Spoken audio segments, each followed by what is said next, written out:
Hello, my name is Bruce Perry. I'm a child and adolescent psychiatrist, and I, first of all, would like to say thank you for asking me to share a little bit of our work with you today. And I just want to share that I and all of my colleagues are just heartbroken about what's happened in your country, and we are doing what we can to help, and we will continue to do that, for as long as it takes to help our colleagues and friends in Turkey deal with all of this. Some of you may know we've already given a series of presentations, some of which are available already online, and we'll continue to provide some teaching and support and consultation to our colleagues in a variety of different organizations that are based in Turkey. And this is one of those opportunities as well. So I just want to say that the volume of work that will be involved in helping individuals, families, communities get through all of this and begin a healing process is enormous. And that's part of what I want to talk about today, is just getting some context and perspective on the scope of the challenge. I have had the opportunity to work with a variety of communities and families and individuals who've been in very large scale community catastrophes. And I have to say that we have learned a lot, but we still have a lot more to learn. And despite the fact that we have learned some things, each situation is different. Each community and each culture brings a unique perspective, unique strengths, and unique challenges. And we are learning already from our colleagues and from the people we have been working with in Turkey about some of these things. So this will be an ongoing process where I'm sure that we as a working group, the people that I work with, will probably benefit more than what we can possibly give to the community of practitioners and the people who've been impacted by this. So again, I appreciate the opportunity to share what we've learned and look forward to learning from many of you in the future. I'm going to show a bunch of slides, and these slides are, I didn't hand them out in advance, and I will try to make some of them available for people who are interested after the presentation. We'll be posting materials in Turkish and some of our presentations translated into Turkish that will be available for people over time as we build up a library of materials that can be helpful. So let me go ahead and share my screen. There we go. And I think I'll start with this one. This is the a place where you can get some of the content that we will be posting that will be in Turkish. Those of you who read English and have the patience to sort through some of the more obscure research that we're involved in, you can get some of that information here. Those of you who use social media, we actually have a number of, I think, useful materials right here. So if for those of you who want more information, feel free to check that out. So let me just start at the beginning, and let's start with this. Over the years, we've had the opportunity to work with a lot of large-scale catastrophic events, school shootings, 9/11, tsunamis, hurricanes, natural disasters that involve hundreds of thousands of people, all the way down to individual traumatic events where there's a single traumatic experience. A child, for example, might witness the murder of a parent. And part of what we've been able to tease out over the years is the degree of risk for ongoing mental health problems over the years that are related to exposure to that traumatic event.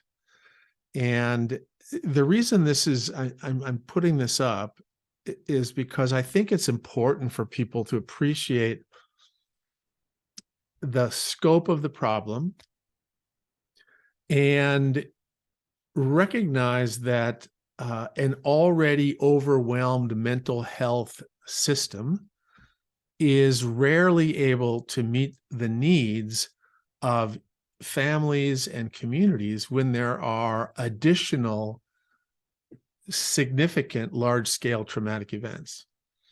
And so I'm going to just show you something that we've put together, a simple tool that we use when we're just trying to figure out what the mental health burden is going to be after a trauma. And this inner circle of risk are the people who will have been most directly impacted.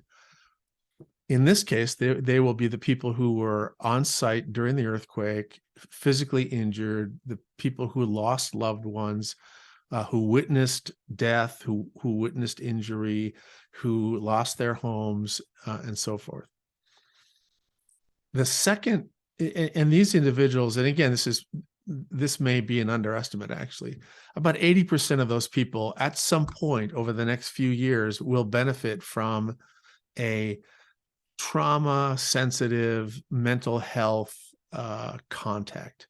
And some people will need much more ongoing therapeutic help. And if it was available, they would definitely benefit from it.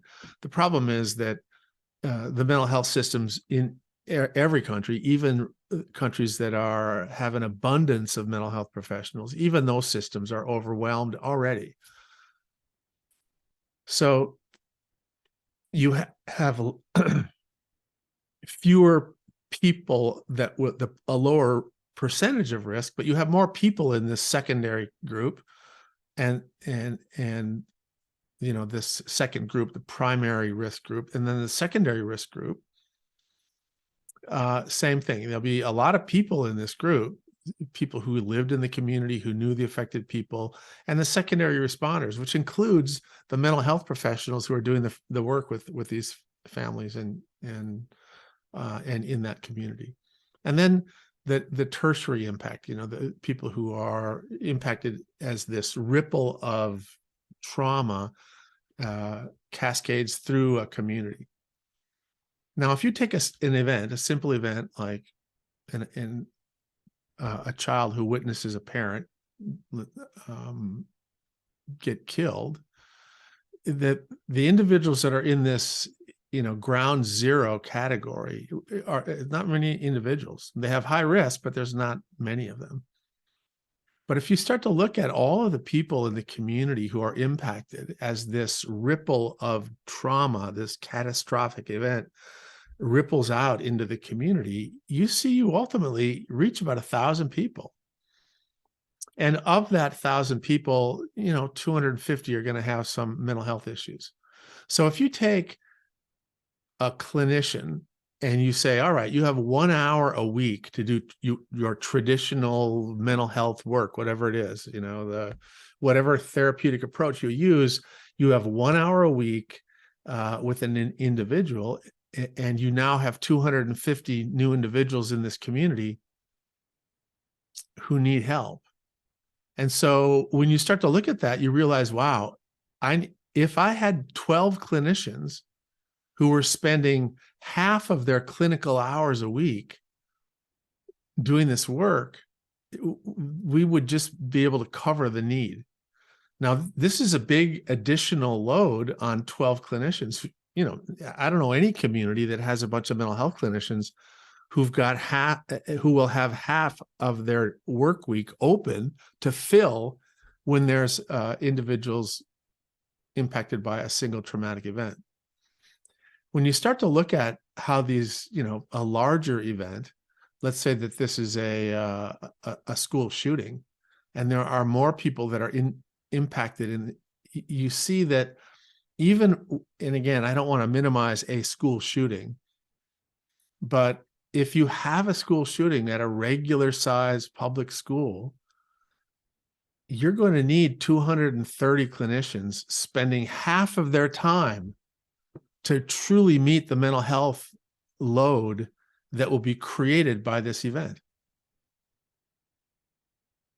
And so, and again, we've worked in a lot of these high profile school shootings in the United States, and the mental health communities are completely unprepared to meet the needs, and they're overwhelmed.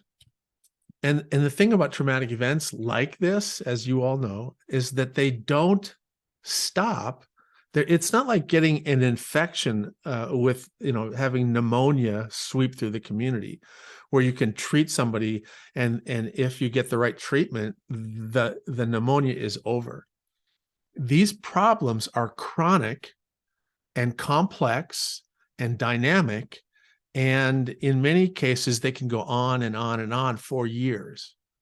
So every time there's a traumatic event in a community, it adds to the allostatic load of that community. It adds to the burden of stress, distress, and trauma that community has to somehow manage.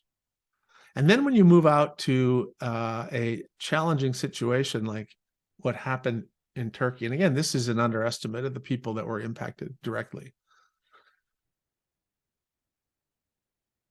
you start to see that, you know, you've got millions of people.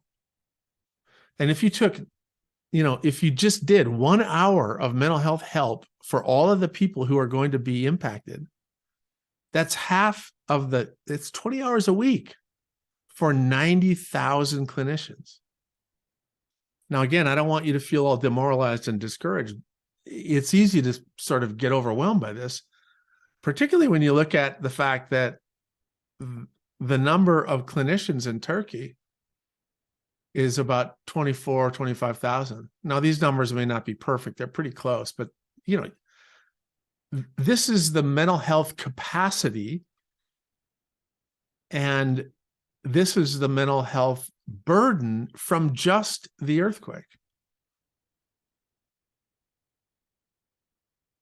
So this is pretty overwhelming. Part of what we need to think about is that the traditional approach, the traditional come to my office, sit in my office, do mental health work, whatever technique you use, whether you're doing TFCBT or whether you're doing psychopharmacology or whether you're doing insight-oriented therapy or EMDR or whatever you're doing, that is going to be a drop in the bucket compared to the need of the community.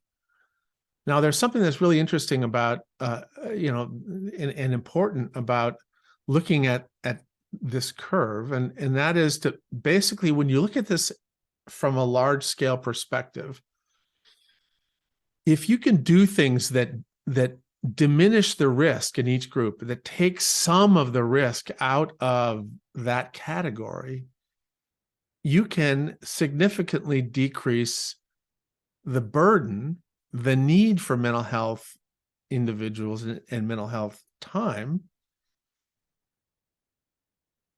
However, this requires that the conventional mental health approach, the conventional medical model approach, is recognized as being inadequate, and other approaches, other supports, other things are looked at. And so that's what I want to throw out there. Here's what we know. First thing I want to just say, obviously, we're talking about a traumatic event. We're talking about traumatic stress. Many of you have heard about it and think about all of this in context of what we call post-traumatic stress, or the acute stress response. What does that look like? When does it become pathological? When does it become something that we need to clinically address? And part of what I want to talk about is the recognition and the importance and the awareness that stress is not the problem. Stress is an inevitable and unavoidable element of everyday life. And for those of you who know much about physiology, if you are a physician, you know all about homeostasis. You know all about systems that are in balance. You know that the systems that we have that help us walk and help us breathe and help us digest and help us pump blood and help us perceive things, all of these systems have a range of acceptable activity and regulation. And when any one of these systems is pushed or challenged or stressed, that's what stress is, there are stress response capabilities that bring that system back into balance. And this is happening every moment of every day. When you breathe, when you eat, when you sleep, when you walk, when you survey the social environment at work, when you communicate with somebody, your brain and body and rest of your body are continually having these little stressors that we are coping with in ways that are predictable, because we know that when we go to work, there's going to be certain kinds of stressors. I know that there's going to be traffic, and there's going to be a place to park, and there's going to be workload, and there's going to be meetings, and there'll be expectations about deliverables. And those are pretty predictable. And the level of activation, the amount of challenge for you is moderate. And there's elements of control. You know, if you go in a little bit early, you'll get a parking place, and that will be less stressful, but it will be more stressful getting up. So which system do you want to stress? Do you want to bring your work home? Do you want to do it? You want to leave your work at home? Some people like to do their problem solving and their paperwork at night after everybody goes to bed. And some people don't want to bring any paperwork home at all. They want to get it done at work before they go home. But if you have control over it, then it feels less stressful. It will literally cause less distress to you. So when you have opportunities for predictable, moderate, controllable stress, those systems actually get stronger. Again, I always use the example of exercise.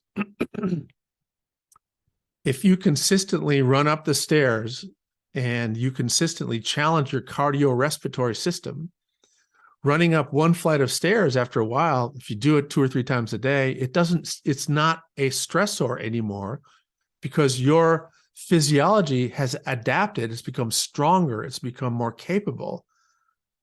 And what you need to do then to get to the same level of moderate stress is you have to run up 2 flights of stairs. And then pretty soon you are building cardiorespiratory fitness.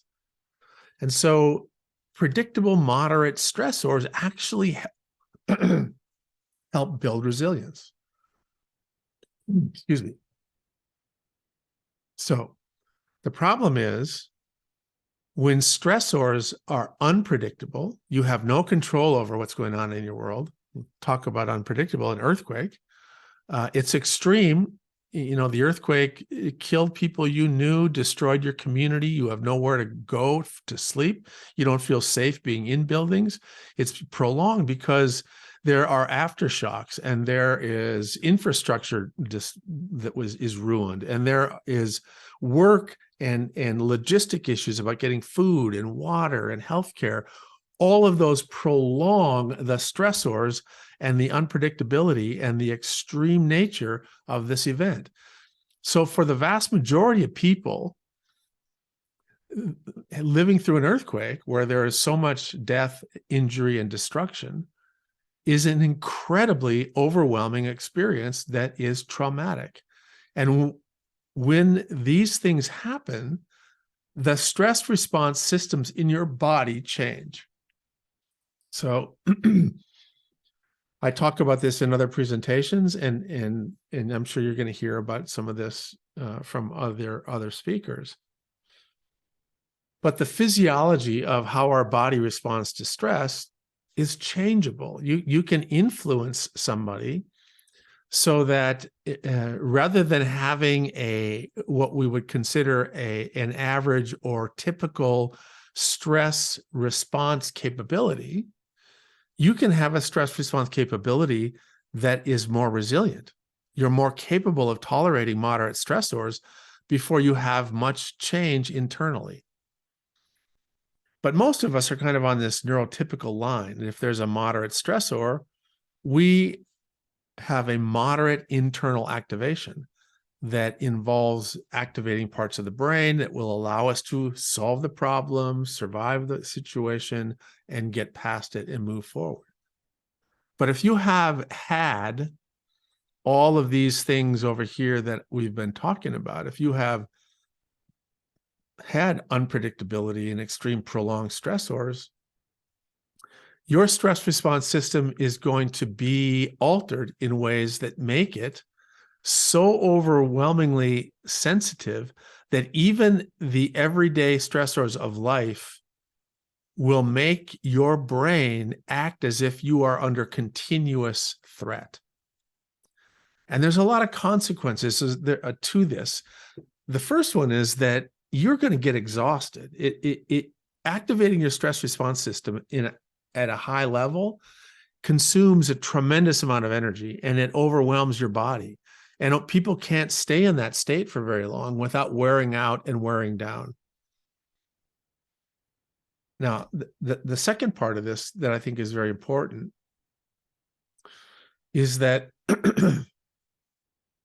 when your stress response system is activated in extreme ways like that, your brain, the systems in your brain that allow you to deal with threat are, let's say that they're flexible. There are multiple routes by which your brain can cope with a threat. And most people who've learned about trauma and most people who talk about PTSD talk about the fight or flight response. They talk about the hypothalamic pituitary axis, HPA axis, and cortisol release. And basically, they're mostly referring to what we call the fight or flight response, which is one of the most adaptive ways in which our brain can cope with threat. The problem, however, with the fight or flight response, when you are in an inescapably distressing or painful situation, and there is not a fight you can win, that keeping your body pumping out blood and preparing to fight or flee, that's no longer adaptive. It doesn't help you. And so what your brain has the capacity to recruit other stress response strategies.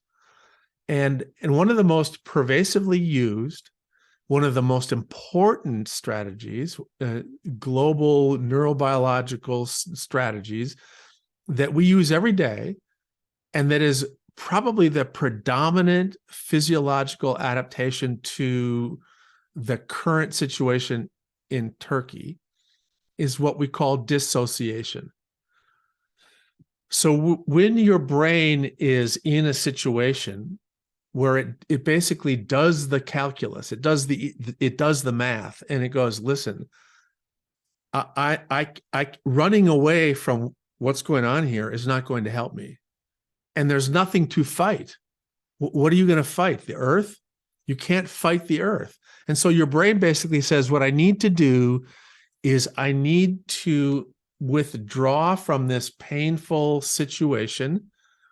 I need to make myself less emotionally reactive. I need to dissociate.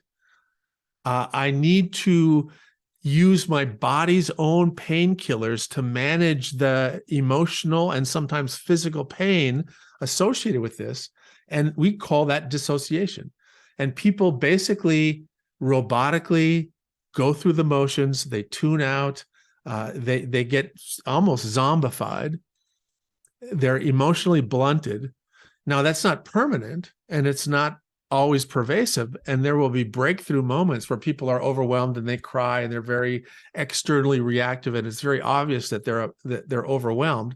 That's a manifestation of a breakthrough of kind of the fight or flight response. But in general, what happens is there's this back and forth process between this is so painful and so intense, I need to get numb. I need to retreat to an inner world where I feel like I have more control, where it feels safer, where I don't feel the emotional pain, and I'm going to just robotically go through the motions. And one of the major issues with dissociation, and I'm going to talk about this in much more detail in a seminar next week that I'm doing for our Turkish colleagues. So for those of you who want to see more about my thinking on this, you can follow that on our website. But one of the problems with dissociation is that it makes people look like they're doing fine. And when people come from the outside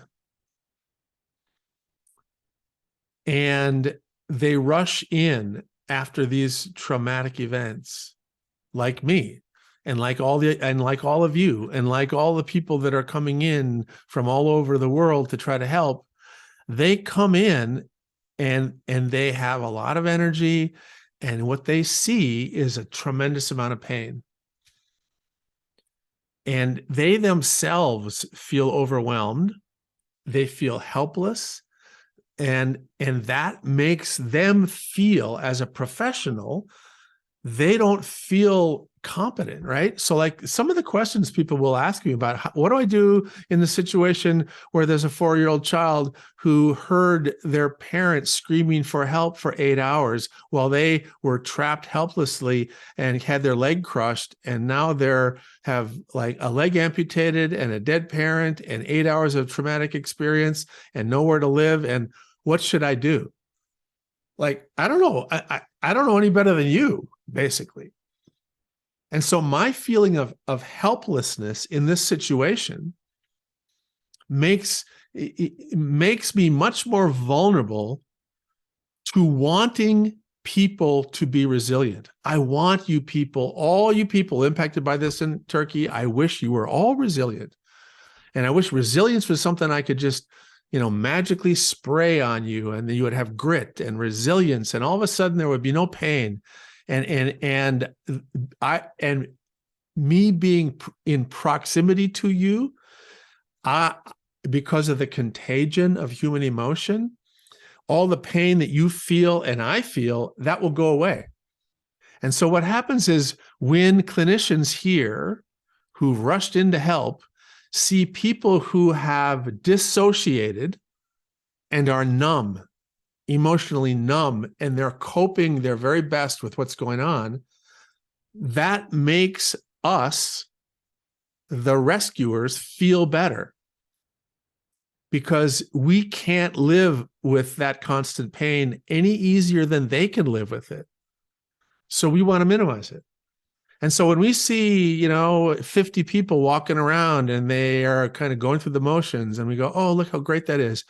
They're taking care of their kids, and they're getting food, and they're doing all the things they need to do. Our work here is done. And it gives justification for this quick disappearing act, which happens in all these big disasters, is that as long as the press is there, as long as there's money coming in, as long as this is the latest disaster, there'll be attention, there'll be money, there'll be people, and then guess what's going to happen? There's going to be an earthquake somewhere else. Or there's going to be a plane crash, or there's going to be, the war in the Ukraine. And so the attention of the mental health community and the trauma-informed, trauma-sensitive organizations all across the world will pivot attention and energy into these other situations. And I can guarantee you, in a year, the number of people that are volunteering and sending money and giving support for the millions of people in Turkey that need it is going to be way lower than it is right now. And ironically enough, the needs actually increase. The need for mental health help is really upfront, is not that urgent, because the people are so overwhelmed with moment-to-moment living that they're not able to do some of the more advanced or more complex trauma work around grief and loss and moving on. That is going to happen out here.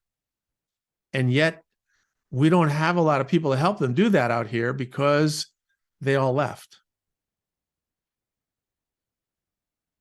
Now, this happens in well-resourced environments.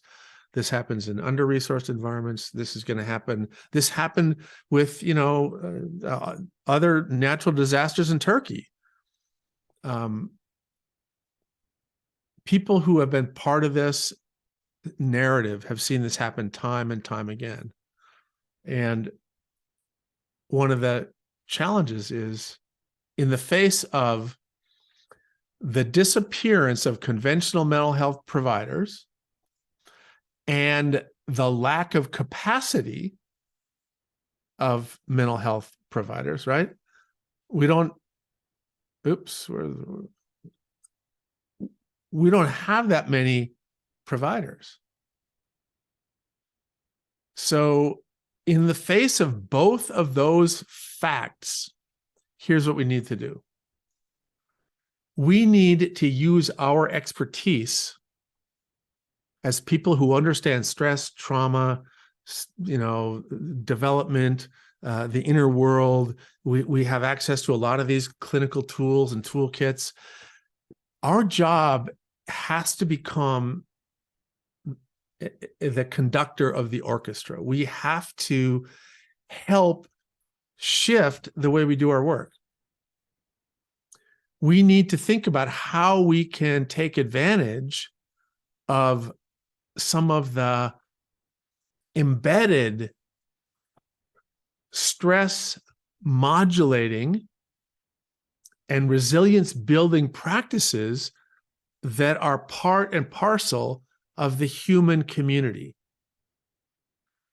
Now, the good news is that humankind and human beings have dealt with catastrophic and traumatic situations for thousands of generations prior to the development of the DSM, prior to the invention of even the concept of psychiatry.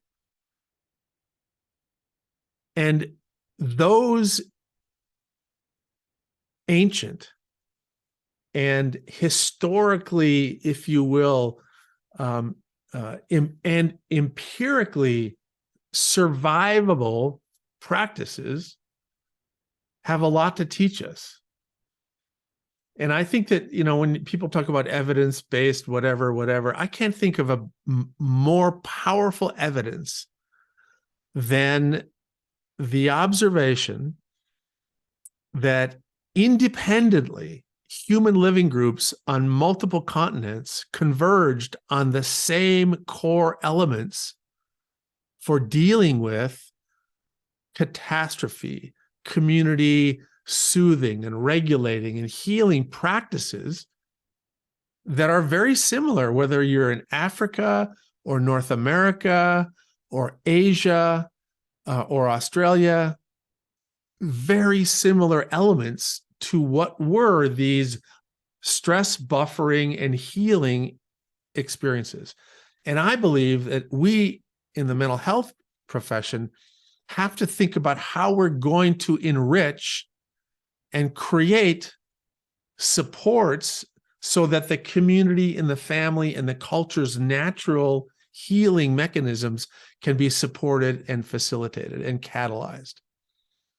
So, a couple things.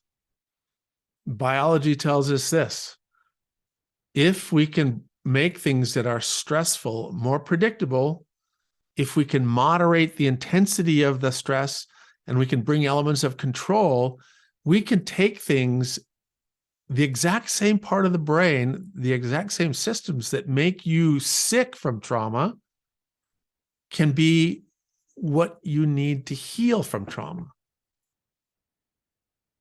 So just a couple things about this and then I'll stop.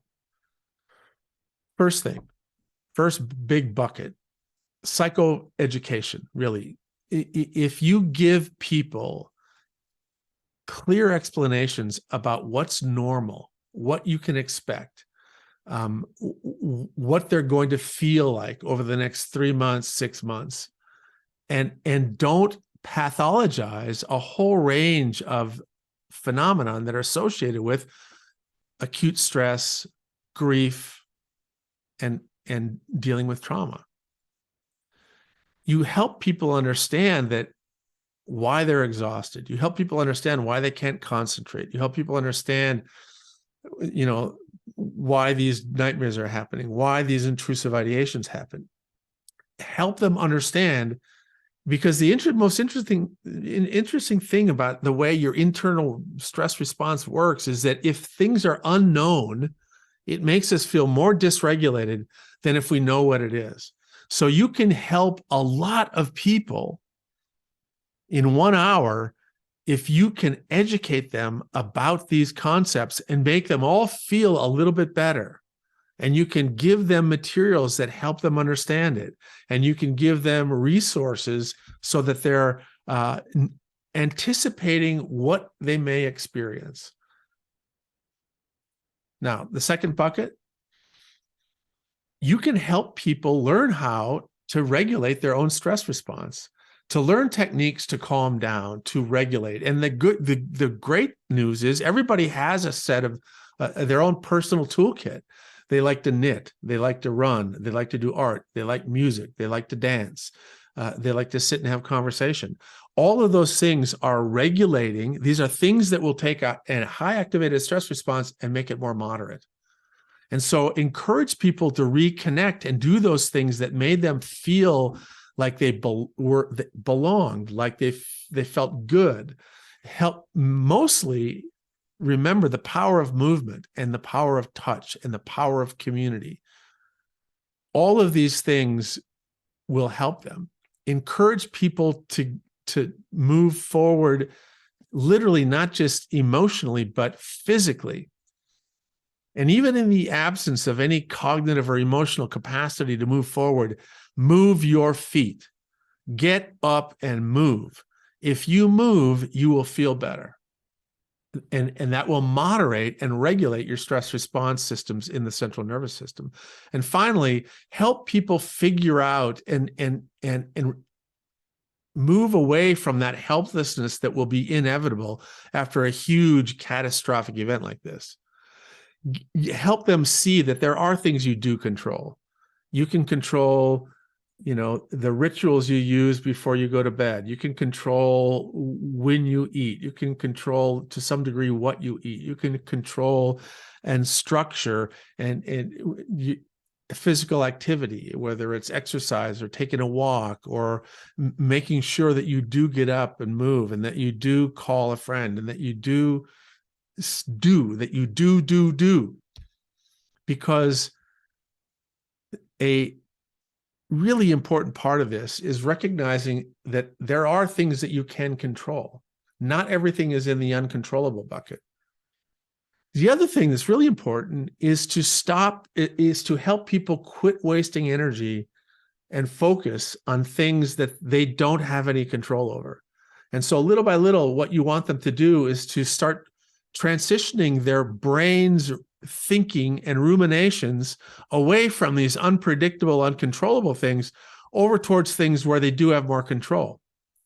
Help them do things that are more moderate. Help them recapture ritual, routine, structure, and that will bring predictability out of the unpredictable. And if you do those things, you don't need as many direct mental health hours to help people. Now, I could go on, and I've already, I don't want to push this too far, but so the key point from my perspective is this: the scope of the problem is beyond the capacity of any conventional mental health system to address. In the United States, when we had Hurricane Katrina, which was nowhere near as destructive as the earthquake you experienced, we still had thousands and thousands and thousands of individuals who had unmet mental health needs. And I expect that to be the case in Turkey as well. But that does not need to be catastrophic for the people of Turkey or the people that experience this. The more we encourage the reconnecting and the reweaving of social fabric and the embedding of knowledge and understanding about stress and distress and trauma, and give people a sense of hope rather than hopelessness, you will actually be tremendously effective. And I do believe that there are things that we can learn from this, and and we will be able to help people, and many people will struggle, but many people will move forward and rebuild a positive, productive, creative life. And so let me go ahead. I'm going to go ahead and stop sharing. I hope the rest of the conference is helpful and that you continue to remember that all of this work that we do it has to follow the rules of human neurobiology. We can't do things that we are not biologically organized to do.